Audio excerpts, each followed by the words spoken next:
আমি যখন অষ্টম শ্রেণীতে পড়ি, প্রায় প্রতিদিনই আমার ছোট ভাই আমার সাথে খারাপ আচরণ করার চেষ্টা করত। আমি তাকে অনেক বোঝাতাম, অনেক বারণ করতাম, কিন্তু সে আমার কোনো কথাই বুঝত না। সে আমার সাথে কেমন জানি উন্মাদ পাগলের মতো আচরণ করত। একদিন আমাদের বাড়ির সবাই, আমাকে আর আমার ছোট ভাইকে রেখে সবাই বেড়াতে গিয়েছিল। আমারও পরীক্ষা ছিল, তার পরীক্ষা ছিল, যে কারণে সে আর আমি যেতে পারি নাই।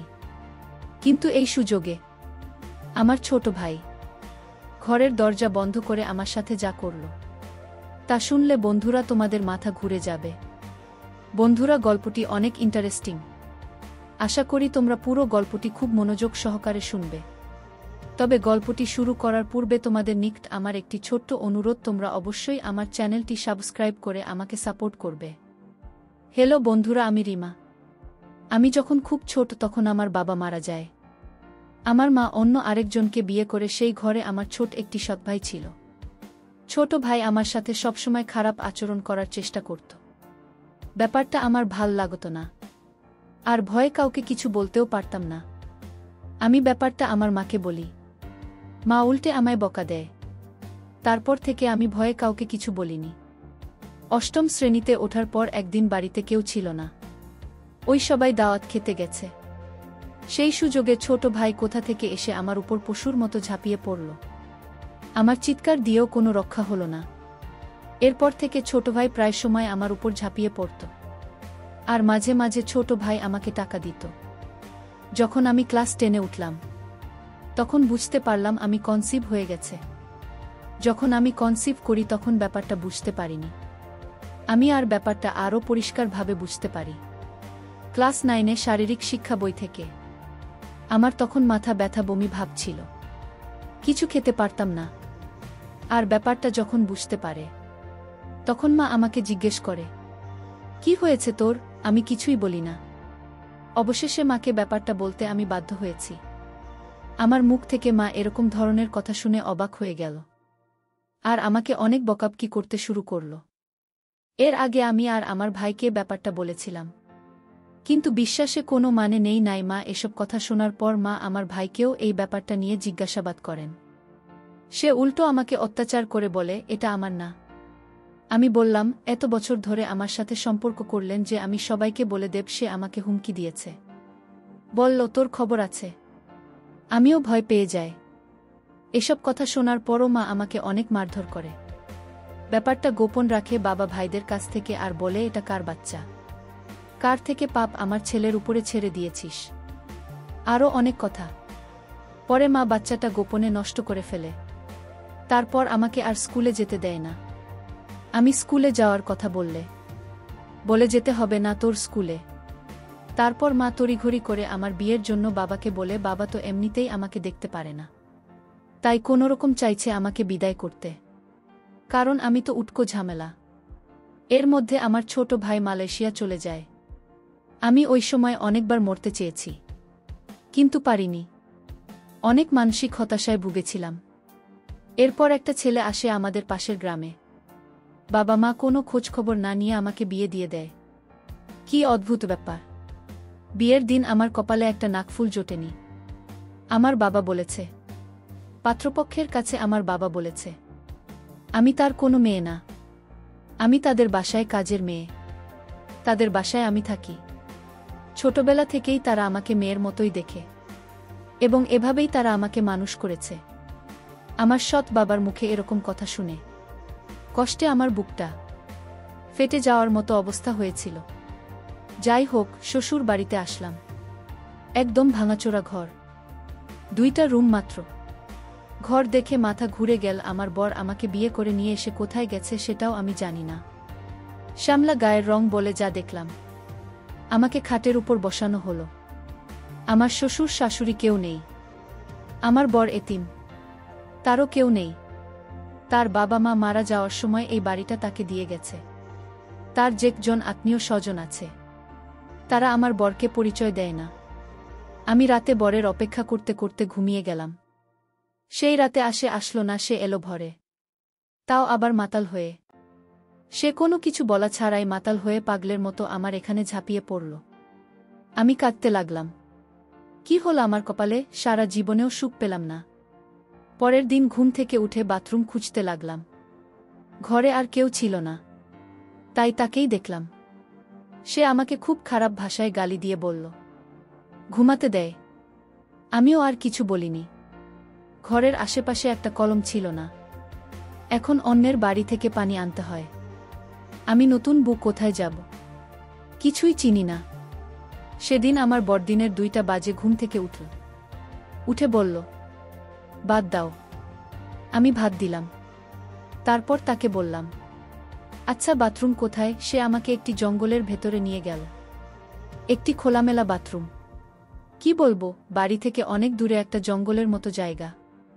রাত বিরাতে তো আসাই যাবে না, আর বর্ষার সময় ভুলেও না।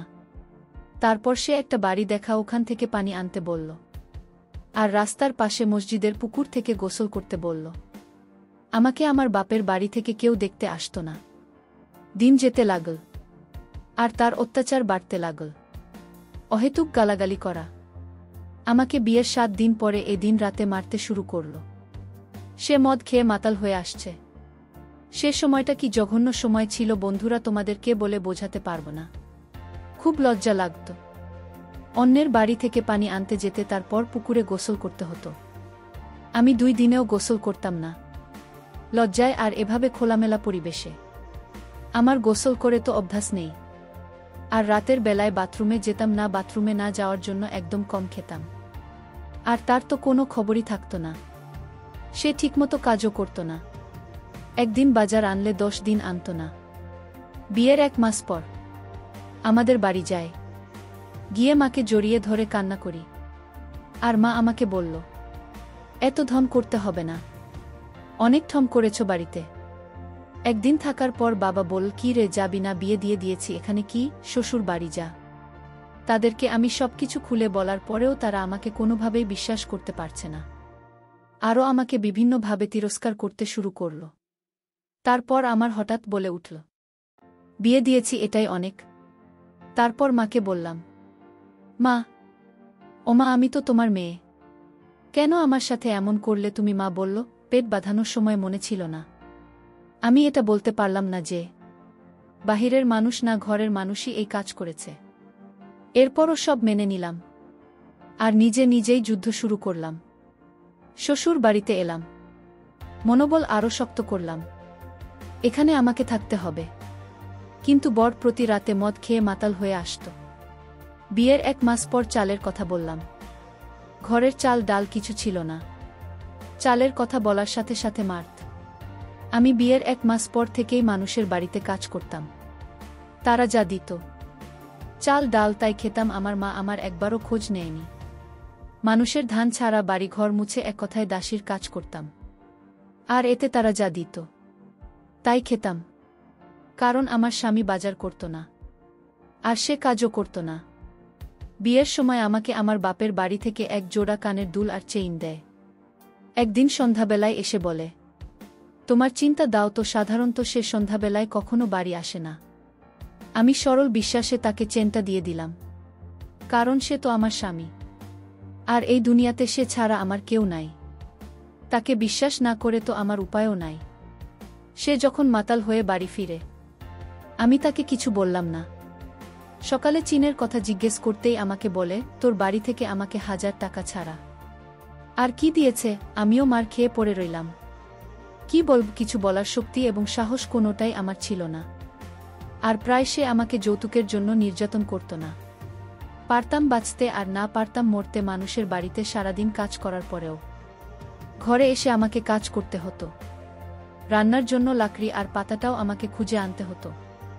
সে একদিন কাজে গেলে 10 দিন যেত না, আর মদ খেয়ে থাকা সব শেষ করে ফেলতে। আমি আমার কানের দুল জোড়া লুকিয়ে রাখলাম।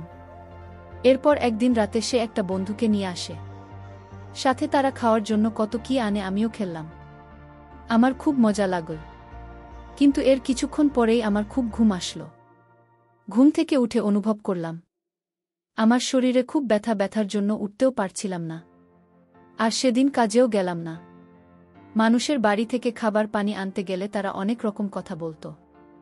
অনেক সময় কলে তালা মেরে দিত। তারপর নানা রকম কটু কথা বলতো। আর সবাই আমাকে নিয়ে অনেক আফসোস করতে। সবাই আমাকে নিয়ে আফসোস করত। আর বলতো, কি সুন্দর একটা মেয়ে, অথচ একটা মদখোর গাঁজাখোরের সাথে বিয়ে হয়েছে, মেয়েটার দুর্ভাগ্য বটে। আমার বরকে এলাকার সকলেরই মনের মতো ঘরমদি বলে ডাকত। আমার বরের নাম ছিল মতিন, কিন্তু কেউ তাকে মতিন বলে ডাকত না। সবাই তাকে মদখোর মতি বলে ডাকত। এলাকার সবাই তাকে মুখ্যমন্ত্রী হিসেবে চিনে। যাই হোক বন্ধুরা, সেই দিন রাতে তার বন্ধুকে নিয়ে আসার পর আমি জানি না আমার সাথে কি হয়েছিল, কিন্তু আমার শরীরের সকালে ঘুম থেকে উঠে প্রচুর ব্যথা হয়েছিল। মনে হয়েছিল আমার সাথে ভিন্ন রকম কিছু হয়েছে। তারপর থেকে প্রায় সময় আমার বরের সেই বন্ধুটা আসত।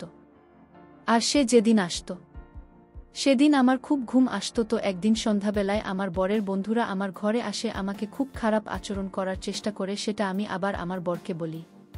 তখন বরের বন্ধু আমায় উত্তর দেয়, প্রতিদিন তো আমি তোমার সাথে এসব করি, তুমি আর কি বুঝতে পারো না? কারণ তুমি ঘুমের মধ্যে থাকো, তখন সমস্যা হয় না। আমি আমার বরের বন্ধুর মুখ থেকে এসব কথা শুনে খুব ঘাবড়ে গেলাম। আর বললাম, এসবের মানে কি? আপনি এসব কি বলছেন? তারপর বরের বন্ধু আমার বরের সামনে খুব বাজে, খুব নোংরা আচরণ করার চেষ্টা করছে। আমার বর এসব কিছু দেখার পরেও তাকে কিছু বলছে না। তখন আমার চোখ দিয়ে আপনা আপনি জল বেরিয়ে আসছে। তারপরেও আমার স্বামীকে আমি বললাম, দেখো, এই লোকটা তোমার সামনে আমাকে আমার সাথে কি রকম নোংরা আচরণ করার চেষ্টা করছে। তুমি একটা কিছু বল। আমি কাঁদলে আমাকে অনেক মারে, আর বলে সে এমনি এমনি আমায় স্পর্শ করে না, তার জন্য নাকি আমাকে টাকা দেয়। এরপর থেকে বন্ধুটি প্রায় আসত। আমি কোনো রকম প্রতিবাদ করলে আমার স্বামী আমার কোনো কথাই শুনল না, বরং উল্টো আমাকে মারধর করতে শুরু করল। তারপর হঠাৎ আমার বরের বন্ধুর মুখ থেকে কথাগুলো বেরিয়ে আসলো। আমাকে বলল, সুন্দরী মা, তোমার বর প্রতিদিন তোমাকে টাকার জন্য মারধর করত। তোমার বর মদ খাওয়ার জন্য টাকা পেত না, আর এজন্য আমি তোমার বরকে প্রতিদিন টাকা দিতাম। কিন্তু তোমার বর আমার টাকা পরিশোধ করতে পারত না, বিধায় তোমাকে দিয়ে আমি তার রসুল নিতাম। আর সবচেয়ে বড় কথা হলো, রিমা, তোমাকে দেখে আমার খুব মায়া লাগত। তো এই জন্যই তোমার বরকে আমি টাকা দিতাম, বিনিময়ে তোমার কাছ থেকে আমি একটু সুযোগ সুবিধা নেওয়ার আশায়। তুমি এমন করো কেন রিমা? একটু মজা করি তো চলে যাব। আমার তো আর কোনো উপায় ছিল না। তারপর আমার বাধ্য হয়ে তার সাথে এসব করতে হয়েছে। আমাকে কিছুদিন পর দেখলাম আরও নতুন নতুন লোকের আমদানি বিষয়। আমার কাছে খুবই খারাপ লেগেছিল, কিন্তু আমার তো আর কোনো উপায় ছিল না। বাধ্যতামূলক হয়ে আমি ভিন্ন জগতের প্রতীক হয়ে গেলাম। মানুষ থেকে মানুষে পরিণত হলাম। আমাদের বাড়ি ছিল গভীর জঙ্গলের ভিতরে। প্রতিদিন আমাদের ঘরে নতুন নতুন মানুষ আসত। ভিন্ন রূপে অনেক টাকার ছড়াছড়ি হতো আমার ঘরে। তারপর আমায় আমার বর বলল, এভাবে টাকা জমালে আর 1 বছরের মধ্যে টাকা জোগাড় হয়ে যাবে। সেদিন নিজের উপর অনেক ঘৃণা চলে আসলো। তা বলার মতো না। এরকম অমানবিক নির্যাতন কত সহজে করা যায়। প্রতিদিন 4 থেকে 5 জন হায়না রূপে আমাকে আক্রমণ করে। মনের দুঃখে ঘৃণা আমি তাদের এখান থেকে চলে আসলাম। আমার বাড়ির পাশে এক চাচির অনেক অসুখ থাকায় তাদের বাড়িতে রাখতে থাকি। সেই রাতে আমার ঘরে গ্রামে চেয়ারম্যানের লোক এসে আমার বরসহ সবাইকে ধরে নিয়ে যায়, আর জুয়া খেলার জন্য সবাইকে অনেক মারে। সেটা আবার আমি শুনি। চেয়ারম্যানের লোকেরা যখন তাকে ধরে নিয়ে যায় আর মারে, তখন আমি চেয়ারম্যানের কাছে ছুটে যাই। চেয়ারম্যান টাকা চায় আমার কাছে। আমার বরের বন্ধুদের ছেড়ে দেয়, কারণ ওরা চেয়ারম্যানকে টাকা দিয়ে দেয়। আমার কাছে 5,000 টাকা চাইল, কিন্তু আমার কাছে তো এত টাকা নাই। এরপর আমার কানের দুল বেচে টাকা দিয়ে তাকে ছাড়াই, কারণ শত হলে তো আমার স্বামী, সে ছাড়া তো আমার এই জগতে আর কেউ নেই। মার খাওয়ার পর সে বেশ কিছুদিন অসুস্থ ছিল। ভাল হওয়ার পর চেয়ারম্যান খবর পাঠায়, বলে তোর বুকে কিছুদিন আমাদের কাছে পাঠা, তোকে টাকা দেব। এরপর আমার বর আমাকে চেয়ারম্যানের কাছে পাঠায়। খুব লজ্জার বিষয়, চেয়ারম্যানের কাছে 2 দিন ছিলাম। এরপর ওখান থেকে এসে বলি, তোর সাথে আর সংসার করব না। একই কথা বলে আমি রাগে ক্রোধে বাপের বাড়ি চলে আসলাম। তাই 2 বছর পর বাপের বাড়ি যায়। যাওয়ার সময় খালি হাতে যায়, টাকা ছিল না। নাস্তা পানি কোথা থেকে নেব? এরপর মা আমাকে দেখে এক প্রকার তীরে আসলো। কিছু বললাম না, গিয়ে দেখি আমার বড় ভাই বিয়ে করেছে। তার বউ আবার গর্ভবতী। সে আমার মাকে জিজ্ঞেস করছে। মা ওকে তো আমার মা উত্তর দেয়, আমাদের ঘরে কাজ করত। মা আমাকে নিজের মেয়ে বলে পরিচয় দেননি। এরপর মা আমাকে বলে, দুপুরে খেয়ে যাবি নাকি, এখনই যাবি? আমি আর কিছু বলিনি। শ্বশুর বাড়ি চলে আসি। আসার পর বর আমাকে খুব মারে আর বলে, মাত্র জায়গা দিল না, গেলে কেন? আরও বলল, আমার ঘর ছাড়া তোর আর কি কোথাও জায়গা হবে? আরও অনেক বাজে বাজে গালাগালি করল। সে রাতে মরতে চেয়েছি, কিন্তু সাহস পাইনি। গ্রামের মোটা খারাপ বলতো, তেমন কেউ মিশতে চাইত না। আর এদিকে আমার বর বাড়ি বন্ধক দিয়ে জমিদারের কাছ থেকে টাকা এনেছিল ৮০,০০০। জমিদারের লোকেরা আমাকে অনেক গালিগালাজ করে গেল আর বলে গেল, খুব তাড়াতাড়ি হলেও টাকা পরিশোধ করে দিয়ে দিতাম, নইলে তারা তোমাদের বাড়ি দখল নেবে। বোর্ড আসলো, আমি জিজ্ঞেস করলাম, উনাদের টাকা দিলে না? বলল, জুয়া খেলে হেরে গিয়েছি, টাকা নেই। কোথা থেকে দেব? সমস্যা নাই, আজকে ১০ জন আসবে, ৫ করে দিলে ৫,০০০ হবে। তুই শুধু ২ দিন একটু কষ্ট করবি, তাদেরকে একটু ভালো করে খুশি করবি। বিশ্বাস করো বন্ধুরা, সে রাতে অমানবিক নির্যাতনের শিকার হয়েছি। আমার শরীর অসুস্থ হয়ে পড়ে। আমার বড় মানুষটা আমার অসুস্থতা দেখেও রাতে পরের দিন রাতে আরও ৩ জন আনো। তারা কোনো কিছুই মানল না। অনেক কেঁদেছি, চিৎকার করেছি, উল্টে অনেকগুলো মার খেতে হলো। আমার বর মাতাল, সে কি বুঝবে? তারপর আর জানি না, নিজেকে হাসপাতালে দেখতে পেলাম। এক আয়া বলল, আমাকে নাকি ভোর ৪টা বাজে হাসপাতালে এনেছে। অজ্ঞান অবস্থায় আমার বর আসলো। আমি তখনও কথা বলতে পারছিলাম না। সে আমায় বলল, নাটক করে উল্টো কত টাকা খরচ করছিস? আমি কেঁদে দিলাম আর বললাম, তোর বিচার সৃষ্টিকর্তা করবে। একদিন তুই আমার জন্য পাগলের মতো রাস্তায় রাস্তায় ঘুরি। বিকেলের দিকে অবস্থা আরও অনেক খারাপ হয়ে যায়। তারপর তার বর এবং বরের কয়েকজন বন্ধু মিলে আমাকে এমার্জেন্সি ভাবে ঢাকা মেডিকেলে পাঠায়। ঢাকা মেডিকেলে ভর্তি করে। আমার বর এবং তার বন্ধুরা সবাই লাফাতে হয়ে যায়। এই খবরটা আমার মা পেল। আমার মা এসে আমাকে এক নজর দেখে চলে গেল। আমার অবস্থা একটু উন্নতির দিকে ছিল ঢাকা মেডিকেলে। আর এদিকে আমার বর এবং বরের বন্ধুরা ভেবেছিল যে হয়তো আমি মারা যাব, যে কারণে আমার বর এবং বরের বন্ধুরা আর আমার সাথে কখনো দেখা করেনি এবং তারা সকলেই পালিয়েছিল।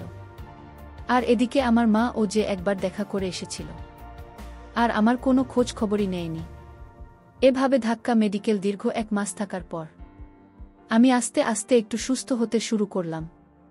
সৃষ্টিকর্তার এক বিশেষ কৃপায় আমি আস্তে আস্তে পরিপূর্ণ সুস্থ হয়ে উঠলাম। সুস্থ হয়ে নিজেকে নিজের পায়ে দাঁড়ানোর চেষ্টা করলাম। নতুন করে জীবনটা সাজানোর চেষ্টা করলাম। সম্পূর্ণরূপে ভুলে গেলাম আমি আমার অতীত। কিন্তু ভাগ্যের কি নির্মম পরিহাস, আমার এরকম দুর্ঘটনার পর দীর্ঘ ৩ বছর অনেক কঠোর পরিশ্রম করি। পরিশ্রম করে আস্তে আস্তে আমার অবস্থা উন্নতি করে ফেলি। ঠিক তেমন সময় আমি একটি এরকম সংবাদ শুনলাম, যা শোনার পর আমি আনন্দে নাচতে শুরু করলাম। কারণ আমার স্বামী একটা ভয়াবহ অ্যাক্সিডেন্টে তার সমস্ত দেহ ক্ষতবিক্ষত হয়ে রাস্তায় পড়ে আছে। তার প্রতি আমার মনের ভিতর এমন এক ঘৃণার জন্ম নিয়েছিল, আমি তার লাশটা পর্যন্ত দেখতে যাইনি। একা জীবন, একা কর্ম, একাই সব কিছু। ভালো আছি, অনেক ভালো আছি বন্ধুরা। আমি এখন অনেক সুখে আছি। যে সুখের কোনো সীমা নেই। এরকম পাষণ্ড স্বামী থাকার চেয়ে একা থাকাই উত্তম। বন্ধুরা, গল্পটি থেকে তোমরা কি বুঝতে পারলে আমাকে অবশ্যই তোমরা কমেন্ট করে জানাবে। বন্ধুরা, আজকে এই পর্যন্তই। আবারও আসব তোমাদের মধ্যে নতুন কোনো ভিডিও নিয়ে। ভিডিওটি যদি তোমাদের ভালো লাগে তাহলে একটি লাইক দাও। প্রতিদিন আমি তোমাদেরকে একটা করে নতুন গল্প উপহার দিব। তাই তোমাদেরকে অনুরোধ করে বলছি, তোমরা যদি এরকম ধরনের ইন্টারেস্টিং গল্প পেতে চাও তাহলে দয়া করে আমার চ্যানেলটি সাবস্ক্রাইব করো। পরিশেষে তোমাদের সকলের সুস্বাস্থ্য কামনা করি। ভিডিওটি দেখার জন্য তোমাদের সকলকে অসংখ্য ধন্যবাদ।